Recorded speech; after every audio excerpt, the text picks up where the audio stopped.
তাসের ঘরের মতো ভেঙেছে মাটির ঘরবাড়ি।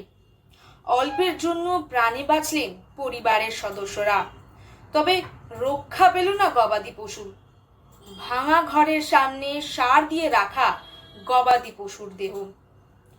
সর্বস্ব হারানোর এমনই মর্মান্তিক দৃশ্য চোখে পড়ল ঝাড়গ্রামে। টানা বৃষ্টিতে ঝাড়গ্রাম জেলার বিভিন্ন প্রান্তে জনজীবন কার্যত বিপর্যস্ত।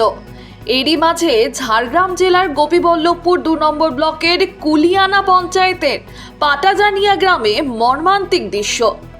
টানা বৃষ্টিতে দুর্বল হয়ে পড়া এক বাড়ি আচমকাই ভেঙে পড়ে।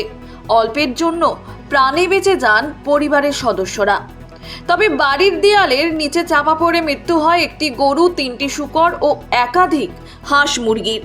সর্বশান্ত হয়ে অসহায় পরিবার।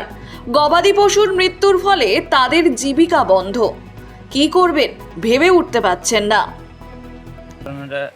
3-4 দিন বৃষ্টিতে হয়ে ঘর ভেঙে গেছে, তারপরে পশু সব জীবজন্তু যতগুলো আছে সব মারা গেছে।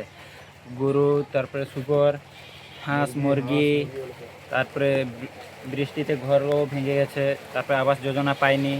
এর আগে প্রশাসনকে জানিয়েছিলেন? হ্যাঁ, 3-4 বার জানিয়েছি। কি চাইছেন এখন আপনারা? এখন চাইছি যাতে বাড়ি পাই, কিছু সরকারের থেকে হেল্প পাই।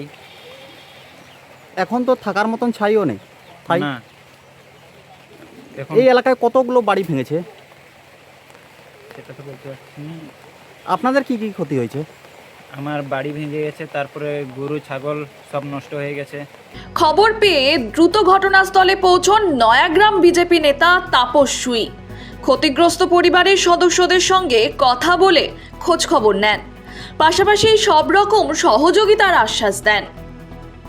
এই গ্রামটাতে বিগত যে সরকার ছিল 15 বছর ধরে, এই সরকার কি উন্নয়ন করেছে সেটা সবাই বুঝতে পারছি।